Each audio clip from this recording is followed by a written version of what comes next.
क्या अगले 15 से 20 दिनों में आप भी पुणे में शिफ्ट होने वाले हैं और आप भी अभी तक ये डिसाइड नहीं कर पा रहे हैं कि आपको पुणे में किस जगह पर एग्जैक्टली फ्लैट लेना है या अपना घर लेना है, और आप फिलहाल पुणे के बाहर हैं और आप भी वही हजारों लोगों जैसी गलती करने वाले हैं कि पहले फ्लैट ले लेते हैं, फिर देखते हैं कि वो जगह कैसी है, अदरवाइज कुछ महीनों बाद फ्लैट शिफ्ट कर देंगे और कहीं चले जाएंगे। पर आपको ये भी पता होगा कि फ्लैट शिफ्ट करने में सिर्फ शिफ्टिंग कॉस्ट नहीं होती। फ्लैट शिफ्ट करने में शिफ्टिंग कॉस्ट, डिपॉजिट, अगर एजेंट से बात करनी है तो एजेंट की कॉस्ट और हमारी फैमिली का स्ट्रेस, क्योंकि हम हमारी एनर्जी, हमारे एफर्ट्स हमारी फैमिली के साथ लगाते हैं, तो वो भी काउंट होता है। तो ये सारी झंझटों से आप बचना चाहते हैं और 70% या 90% अपना फ्लैट एग्जैक्टली फाइंड करना चाहते हैं पुणे में, वो भी 15 से 30 दिनों के अंदर, तो आप इस वीडियो में बने रहिएगा और मेरी इस बात को फॉलो करिएगा स्टेप बाय स्टेप। तो आप पुणे में बाहर बैठे बैठे 80 से 90% एग्जैक्टली अपनी सेटिस्फाइड जगह पा लेंगे। दोस्तों, पुणे आज की तारीख में फास्टेस्ट ग्रोइंग एरिया है। यहाँ पर हर दिन 400 से 500 लोग डेली शिफ्ट होने आते हैं, तो लगभग एक छोटा सा गांव पुणे में हर रोज बसता है। तो कहना चाहिए कि पुणे में आईटी से रिलेटेड, मैन्युफैक्चरिंग, फार्मा, लोग पढ़ाई करने आते हैं, लोग अपने बिजनेस को सेटअप करने आते हैं। किसी को क्लाइमेट अच्छा लगता है, किसी को पुणे में रहने की एक तमन्ना थी, इसलिए वो पुणे में शिफ्ट होना चाहते हैं। तो कई वजहों से लोग पुणे में आना चाहते हैं। और आज की तारीख में सबसे बड़ी प्रॉब्लम वो लोग फेस करते हैं कि उनको किस जगह पर फ्लैट लेना है, किस जगह पर घर लेना है। और उससे भी बड़ी बात होती है कि फ्लैट सही मिलना एक अलग बात है और फ्लैट सही जगह पर मिलना एक अलग बात है।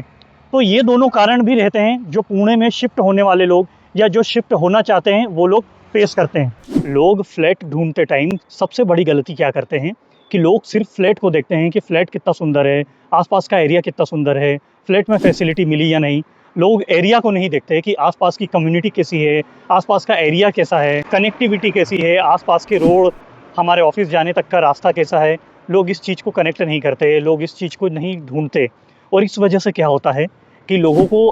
फ्लैट तो अच्छा मिल जाता है पर एरिया अच्छा नहीं मिलता। तो मैं ये बोलूँगा कि आप सिर्फ फ्लैट मत सर्च करो, आप लाइफस्टाइल सर्च करो कि आसपास का लाइफस्टाइल कैसा है आप जहाँ रहने जा रहे हो, क्योंकि वहाँ पर आप पैसे भी खर्च कर रहे हो, अपनी एनर्जी भी लगा रहे हो, आपकी पूरी फैमिली वहाँ पर रहेगी, आपकी पूरी फैमिली उस कम्युनिटी में घुलेगी मिलेगी, साथ में आप भी वहाँ पर कुछ शॉपिंग करेंगे, अपने कुछ ख़रीदारी करेंगे, या मेडिकल या जो भी शॉप्स होती है, जो भी इमरजेंसी की चीज़ें होती है वो अवेलेबल होती है। तो आप फ्लैट में तो कुछ समय के लिए ही रहते हैं, आधा समय आप ऑफिस में रहते हैं, आधा समय आप घर पे रहते हैं और उस कम्युनिटी एरिया में, उस लाइफस्टाइल में भी जीते हैं।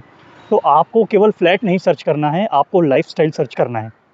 तो सबसे पहली स्टेप आती है फ्लैट फाइंड करने के लिए, वो है कि आप कितना ट्रेवल कर सकते हैं, कितना कम्यूट कर सकते हैं। क्योंकि आप मान लीजिए विमान नगर डिसाइड करते हैं, तो विमान नगर डिसाइड कर रहे हैं तो वहाँ से आप कितना ट्रेवल कर सकते हैं, खराड़ी तक, हड़पसर तक, वाघोली तक, या इधर भी औंध तक आ सकते हैं दूसरी साइड पे। और अगर फ़ेज़ 1 डिसाइड कर लिया है हिंजेवाड़ी फ़ेज़ 1 में, तो आप कितना ट्रेवल कर सकते हैं, आप फ़ेज़ 3 तक आ सकते हैं, आप वाकड़ तक जा सकते हैं। तो 5 किलोमीटर, 10 किलोमीटर कितना आप ट्रेवल कर सकते हैं, ये आप डिसाइड करिए, क्योंकि ये कॉस्ट भी आपके फ्लैट की कॉस्ट में ऐड होती है। प्लस आपका एफर्ट्स, आपका टाइम, कितना टाइम लग रहा है एक जगह से दूसरी जगह जाने में, क्योंकि कभी 5 मिनट लगते हैं, कभी 10 मिनट लगते हैं, और कभी कभी वही 10-15 मिनट भी 1 घंटा हो जाते हैं ट्रैफिक की वजह से। तो ये सारी चीज़ें भी कैलकुलेट करिए। और इसकी जो अगली स्टेप है वो इस स्टेप को और फ्लैट फाइंड करने को और ज़्यादा रिफाइन करती है। तो अगली स्टेप पे चलते हैं। जो फर्स्ट स्टेप मैंने बताई थी उस स्टेप तक तो बहुत लोग काम कर लेते हैं, एरिया ढूंढ लेते हैं, लेकिन अब सेकेंड स्टेप में मैं एक एग्जाम्पल दूंगा, और वो एग्जाम्पल 2 लोगों का दूंगा कि 2 दोस्त पुणे शिफ्ट हुए थे। पहले ने केवल फ्लैट देखा और तुरंत फाइनल कर दिया कि फ्लैट सुंदर है, चलो फाइनल कर देते हैं। दूसरे ने वो सारी स्टेप फॉलो करी जो अच्छा फ्लैट लेने के लिए होती है।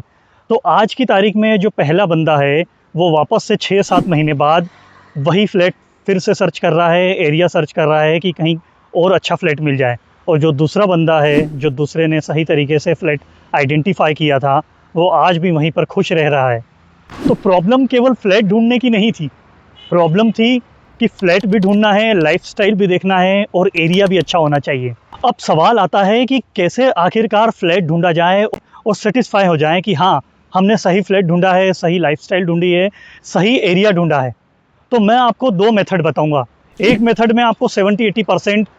चांस है, 90% तक चांस है कि आपको सही जगह, सही फ्लैट मिल जाएगा, सही लाइफस्टाइल मिल जाएगी। लेकिन दूसरी मेथड में 100% चांस है कि आपको एक अच्छी जगह मिलेगी। तो पहली मेथड तो वही है जो आप कहीं पर भी बैठे बैठे कर सकते हैं। आप अपना मोबाइल निकालिए और बहुत सी एप्लीकेशंस होती है जैसे कि मैजिक ब्रिक्स, नो ब्रोकर्स और दूसरी भी कोई एप्लीकेशंस है जहाँ पे आप थोड़ा सा पैसा खर्च करके एक सब्सक्रिप्शन लीजिए, जिसमें बहुत सी एप्लीकेशंस ये भी ऑफ़र करती है कि नॉन रिफंडेबल की पॉलिसी, जिसमें कि आप कुछ पर्टिकुलर डेज़ देंगे, उन डेज़ में अगर उन कंपनीज़ ने आपको फ्लैट सही जगह पर आपकी रिक्वायरमेंट के हिसाब से ढूंढ कर नहीं दिया तो आपको वो आपकी मनी रिफ़ंड कर देते हैं। और ये वाकई में रिफ़ंड करते हैं, मेरे साथ हो भी चुका है ऐसा और मुझे रिफ़ंड मिला भी था। तो इस मेथड में ये होता है कि आपको एक पर्टिकुलर रिलेशनशिप मैनेजर या कहेंगे कोई एजेंट असाइन हो जाएगा और वो एजेंट या वो पर्सन आपके लिए काम करेगा, आपकी रिक्वायरमेंट के लिए काम करेगा।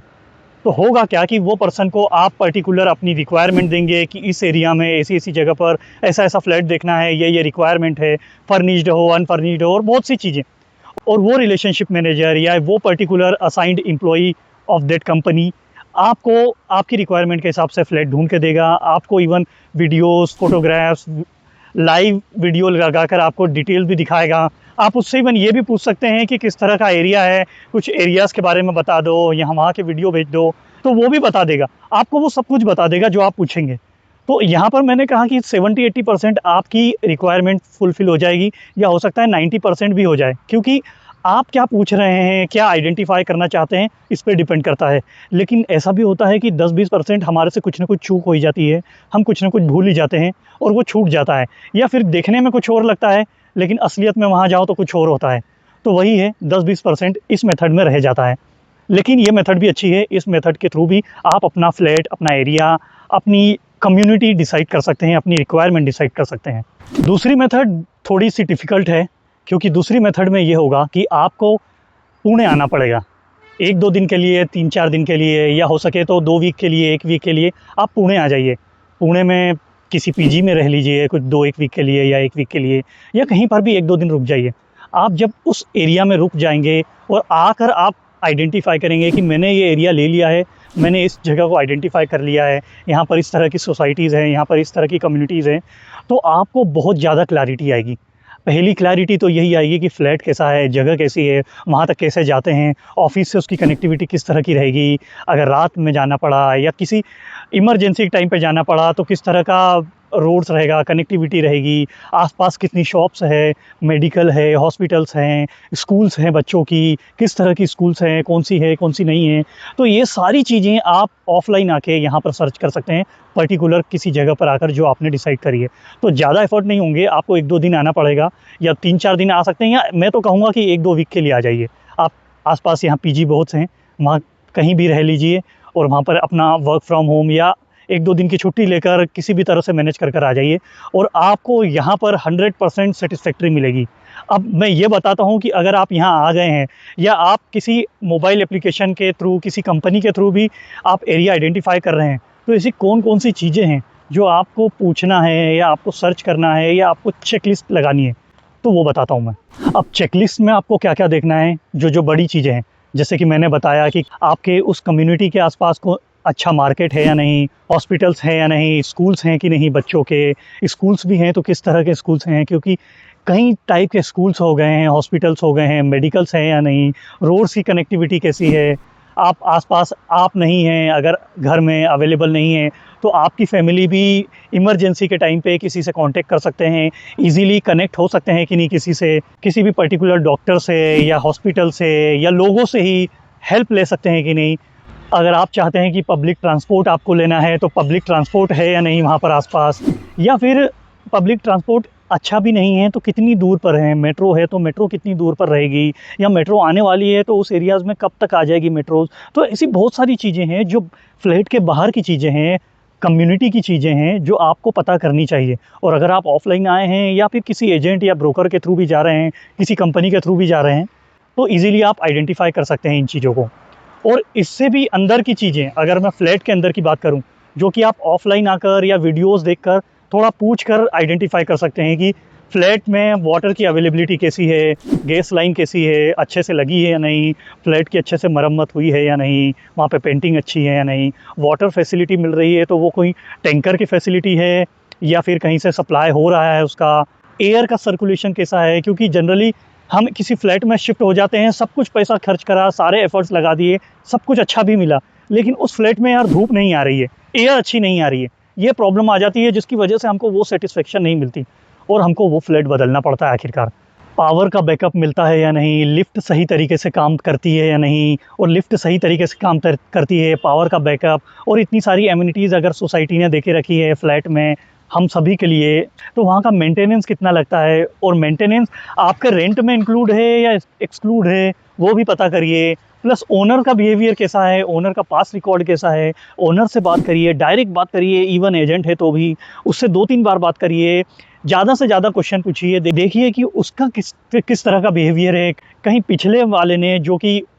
रेंट पर रह रहा था उस फ्लैट में, उसने ओनर के बिहेवियर के कारण तो नहीं छोड़ दिया। आप ज़रूर पूछिए, और आपको थोड़ा सा भी डाउट होता है तो आप पूछिए, सबसे पूछिए, जिससे पूछ सकते हैं, जहाँ से आपको रिप्लाई मिल सकता है सर्च करिए, लेकिन आप पूछिए। तो ये सारी चीज़ें आप चेक करिए, क्योंकि आपको फ्लैट लेना है, सिर्फ आपके लिए नहीं लेना है, आपकी फैमिली के लिए लेना है और लॉन्ग टर्म के लिए लेना है, ताकि आप बार बार शिफ्ट होने की परेशानियों से बच सकें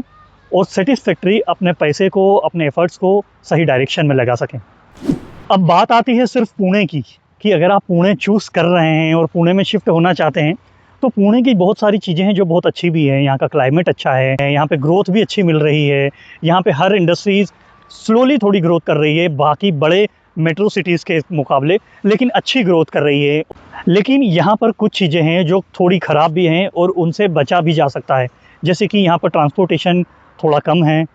कहीं कहीं पर है, कहीं कहीं पर नहीं है। यहाँ पर मेट्रो अभी आने वाली है, जिससे रोड्स पर कहीं बहुत सारी जगह पर कंस्ट्रक्शन हो रहा है, तो उसकी वजह से ट्रैफ़िक भी हो जाता है, तो ट्रैफ़िक कहीं कहीं पे पीक आवर्स में बहुत ज़्यादा होता है। तो उस ज़्यादा ट्रैफ़िक में आप कहीं कोई सोसाइटी तो नहीं ले रहे हैं, जो ट्रैफ़िक की वजह से आपको नॉइज़ क्रिएट कर रहा है या आपको रहने में प्रॉब्लम क्रिएट कर रहा है, आप ऐसी जगह पर रहना नहीं चाहते। तो ऐसी भी चीज़ें हैं जो पुणे के बारे में ख़राब नहीं कहेंगे, लेकिन कुछ चीज़ें हैं जो कमी है पुणे में, और उन चीज़ों को ध्यान में रखकर ही आप अपना फ्लैट लीजिए और प्लेस डिसाइड करिए। अगर मैं अपना बताऊं तो मैंने भी पुणे में इन्हीं मेथड्स के थ्रू फ्लैट सर्च किया था और एरिया सर्च किया था और एरिया ढूंढा था, फिर उसके बाद ये फ्लैट ढूंढा था। और यकीन मानिए आज मुझे 3 साल से ऊपर हो गए हैं इस फ्लैट में, बट मैंने एक भी बार ऐसा मेरा थॉट नहीं आया कि ये सोसाइटी को छोड़ दूँ या इस फ्लैट को छोड़ दूँ या इस वजह से मुझे ये फ्लैट छोड़ना पड़ेगा। मुझे पूरी सेटिस्फेक्शन मिली, प्लस जो रेंट का इंक्रीमेंट होता है, जो ओनर्स भी कहते हैं कि 1 साल में इतना बढ़ेगा या 2 साल में इतना बढ़ेगा, तो वो भी जो टर्म्स एंड कंडीशंस थी उसके अकॉर्डिंग ही हुआ है। और इस प्रोसेस में मैं पुणे में था भी नहीं, मैं पुणे स्पेशली इसीलिए आया था कि ये फ्लैट देख सकूं, ये एरिया देख सकूं कि हाँ मैंने ये जो फाइनल किया है वो जगह, वो एरिया, ये सब कुछ सही है या नहीं है। तो पुणे से बाहर होकर फ्लैट चूज़ करना और एरिया चूज़ करना 70% तो सेटिस्फैक्ट्री है। अगर आप इस मेथड के थ्रू जाएंगे तो 70 से 80% तो आप फ्लैट सर्च कर लेंगे, एरिया सर्च कर लेंगे और आप सेटिस्फाई हो ही जाएंगे। लेकिन जो मैंने बताया था कि 20 और 30% का जो रेशो है वो आपको आकर ही मिलेगा। आप आइए, मिलिए, देखिए, सर्च करिए, लोगों से बात करिए, तो आपको और ज़्यादा सेटिस्फेक्शन मिलेगी और ज़्यादा कनेक्टिविटी मिलेगी लोगों से भी, उस एरिया से भी और उस जगह से भी, कि किस तरह से आप आपके लिए भी और अपनी फैमिली के लिए भी एक सेटिस्फैक्ट्री जगह चूज़ कर सकते हैं, जो आप जब ही छोड़ेंगे जब आपकी इच्छा होगी, जब आपकी मर्जी होगी, कोई और रीज़न से नहीं छोड़ेंगे। तो मैंने जो ये बातें बताई है वो ध्यान में रखिए, और आप भी अगर पुणे में फ्लैट सर्च कर रहे हैं और आपने भी कुछ और तरीके से पुणे में फ्लैट सर्च किए हैं और देखे हैं और आपको वो सेटिस्फेक्शन मिली है, तो वो भी आप शेयर करिए। और आप मुझे भी कमेंट में बता सकते हैं कि अब अगर आपको किसी भी तरह की प्रॉब्लम आ रही है फ्लैट ढूंढने में या इस तरह की चीज़ें सर्च करने में, स्पेशली पुणे में, तो वो आप कमेंट कर सकते हैं। अगर मेरी तरफ से कुछ रहेगा तो मैं आपको ज़रूर हेल्प करूँगा, ज़रूर आपको रिप्लाई करूँगा। मेरी ईमेल आईडी भी मेरे चैनल के बायो में, डिस्क्रिप्शन में मेंशन है, आप वहाँ भी ईमेल कर सकते हैं अगर आपको इस तरह की कोई प्रॉब्लम हो तो आपके कमेंट ज़रूर शेयर करिए और आपके सजेशन दीजिए कि किस तरह से मैं पुणे के लिए और पुणे बेस्ड वीडियो बना सकता हूँ, जो लोगों की ज़्यादा से ज़्यादा हेल्प कर सके, लोगों को ज़्यादा से ज़्यादा सपोर्ट कर सके और एक फन भी रहे, एंटरटेनमेंट भी रहे उन वीडियोस में। तो चलिए अभी चलते हैं, इस वीडियो को यहीं ख़त्म करते हैं। Thank you very much. और एक नया डायलॉग जो मैंने सीखा है अपनी चैनल के लिए, जिंदा दिल रहिए। Bye bye.